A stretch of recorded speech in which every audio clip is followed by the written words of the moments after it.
Dans cet apport, c'est qu'il y a la répartition et puis il y a une organisation, et là il rebondit sur une chose qui, à son avis, était passée inaperçue chez les physiocrates, qui est le fait que l'agriculture c'est important. Effectivement, il part d'un schéma intellectuel où c'est l'agriculture qui est le lieu de production privilégié, mais ce que les physiocrates n'ont pas vu, c'est les rendements décroissants.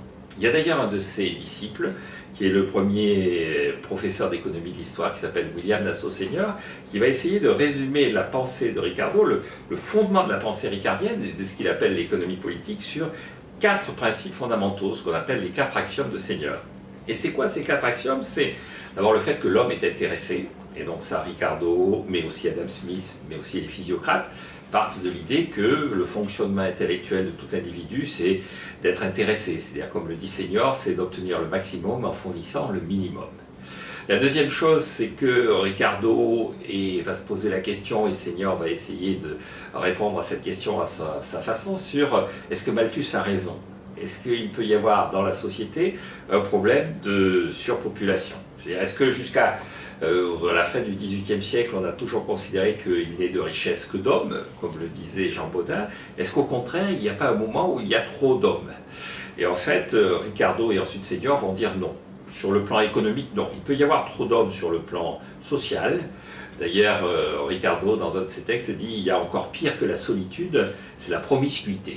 C'est le fait d'être associé à des gens avec qui on n'a pas envie d'être. Mais sur le plan économique, ce n'est pas un problème. C'est un problème philosophique, social, c'est un problème de vie quotidienne, mais ce n'est pas un problème économique. Et puis il y a 2 éléments clés dans l'organisation économique. Il y a les rendements décroissants. C'est-à-dire que les terres sont de moins en moins efficaces au fur et à mesure qu'on les met en culture.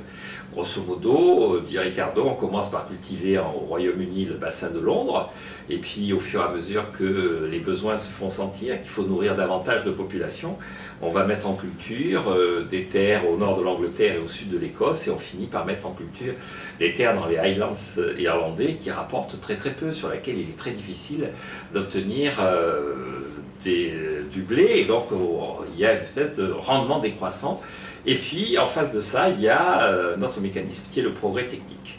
Et Ricardo dit bien que la faiblesse des physiocrates, c'est de ne pas avoir vu cette espèce d'articulation de course-poursuite entre le progrès technique et les rendements décroissants. Et donc, il y a 3 groupes sociaux, et il y a une situation économique objective dans laquelle il y a cette course entre le progrès technique et les rendements décroissants. Et donc c'est ça qui va modifier le rapport de chaque groupe social aux revenus distribués, à l'avenir et à la croissance économique. Oui, c'est ça. Alors ce qu'il explique très bien, c'est que donc, la rente, donc, ça vient de to rent en anglais. To rent en anglais, ça veut dire louer, c'est donc un loyer. Donc la rente, c'est le revenu du propriétaire. Le profit, c'est le revenu du capitaliste. Et le salaire, c'est le revenu du travailleur.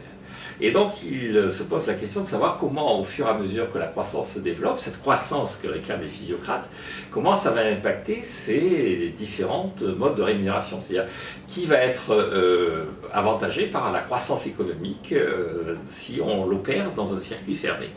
Et donc, il dit que, en fait, s'il y a donc, une augmentation de la population, on a besoin de davantage de production, de davantage de blé. Quand on a besoin de davantage de blé, on va mettre en culture des terres qui sont des terres de plus en plus éloignées du bassin de Londres, donc on va cultiver les terres au fin fond de l'Écosse, et ces terres vont rapporter très peu de blé.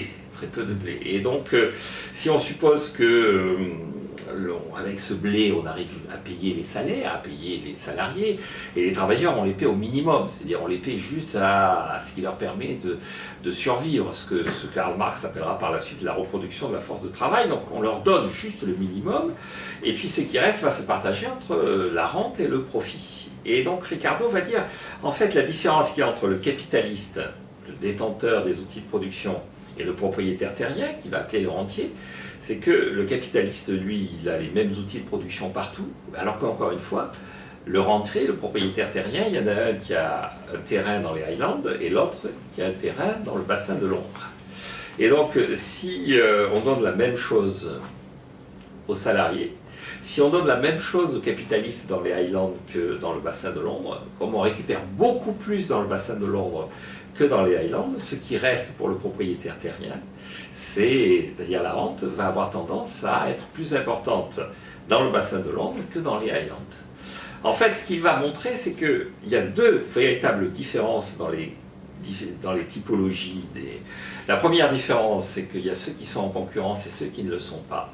Et donc ceux qui sont en concurrence, c'est les salariés et les capitalistes. Et ceux qui ne le sont pas, ce sont les rentiers, les propriétaires terriens, parce qu'encore une fois, les Highlands ne sont pas le bassin de Londres, alors que l'ouvrier et le capitaliste en Écosse et à Londres sont exactement les mêmes. Et la deuxième différence, c'est le rapport au temps de chacune de ces catégories. C'est-à-dire que le rentier qui récupère de plus en plus de blé au fur et à mesure qu'on met des terrains de plus en plus, de moins en moins fertiles en culture, le rentier qui va récupérer, il est avant tout un être passif. Il est l'héritier plus que passif, il est l'héritier du passé, c'est-à-dire il est propriétaire parce que dans des périodes précédentes, il a réussi à acquérir cette propriété. Le salarié, lui, il est vécu comme étant assez peu imaginatif. Et là, Ricardo rejoint ce que dira par la suite Marx et ce que dira par la suite Keynes. On est salarié parce qu'on n'a pas la capacité de faire autre chose. C'est-à-dire il a une vision alors moins méprisante pour les salariés que Keynes, mais assez quand même condescendante.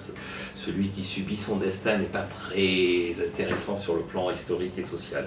Puis le capitaliste qui est le plus entreprenant, qui porte le profit, lui, il est en concurrence en permanence avec lui-même, et donc il a du mal à dégager le profit qui lui permettra de préparer l'avenir. Si on pousse le raisonnement jusqu'au bout, on s'aperçoit qu'au fur et à mesure qu'on va de plus en plus loin dans les Highlands, le salarié, supposons que le salarié réclame 80 pour vivre, ou 100 pour être plus simple, 100 pour vivre, et il arrive une terre finale où on ne récupère sous forme de profit que 0,5, 1 sur on a une production totale de 100 ou de 101, et donc on récupère 101, on donne 100 au salarié, il reste 1 comme profit. Et même si le rentier est généreux, il dit écoutez, bon, mais ça fait rien, dans les Highlands, je ne demande pas à être rémunéré, on a un profit très très faible. Et c'est ce profit très faible, le profit à la marge, dans le territoire le plus éloigné du bassin de Londres, donc qui est à la marge, qui va s'imposer partout, parce que ce capitaliste qui est dans les Highlands, eh bien, il va aller voir le propriétaire terrien qui est à Londres, et il va lui dire écoutez, je gagne 1 dans les Highlands, si je gagne 2 chez vous, c'est pour moi un bénéfice. Sauf que dans le bassin de Londres, la terre, elle rapporte 150 ou 160, et donc le rentier, lui, récupère les 48 de différence. Et donc il dit bien, le personnage clé qui est le capitaliste, c'est lui qui, de toute façon, avec ce système, ce constat du rendement décroissant, c'est lui qui est le perdant. Le salarié, il subit son destin, le rentier, il empoche une rente de plus en plus importante, et le capitaliste, au fur et à mesure qu'on va dans les Highlands, il perd de plus en plus, alors que c'est lui qui est porteur de l'avenir. Et donc il dit ce système est un système qui doit être corrigé. Oui, en quelque sorte, il anticipe un peu la théorie d'une baisse du taux de profit. Alors il anticipe clairement la baisse du taux de profit, c'est-à-dire il annonce que effectivement la croissance démographique, en obligeant à aller cultiver des terres de plus en plus lointaines et de moins en moins rentables, a comme conséquence de baisser le taux de profit et de conduire à une espèce de stagnation économique qui fait que comme il n'y a plus de profit, il n'y a plus d'investissement, et comme la solution à ce rendement décroissant, c'est le progrès technique, c'est donc l'investissement, c'est la capacité du capitaliste à préparer l'avenir, eh bien, on se trouve à ce moment-là bloqué dans une situation de stagnation, d'état stationnaire, comme le dira par la suite un de ses disciples, qui est John Stuart Mill. Et donc cet état stationnaire fait que, parce qu'il y a des rendements décroissants, la société est bloquée. Alors il y a une solution, qui est de dire, pourquoi est-ce qu'on a besoin d'aller mettre en culture les terrains dans les Highlands? Parce qu'on a besoin de blé. Et donc il dit, la vraie question c'est, est-ce qu'on a besoin d'avoir du blé britannique? Est-ce qu'on ne pourrait pas avoir du blé venu d'un autre territoire? C'est-à-dire, est-ce qu'on ne pourrait pas avoir du blé qui vienne de France ou des États-Unis? Et à ce moment-là, sur le territoire britannique, on n'aurait plus à mettre en culture que le bassin de Londres. Et donc là, dans le bassin de Londres, on pourrait avoir une répartition du revenu qui permettrait de dégager des profits.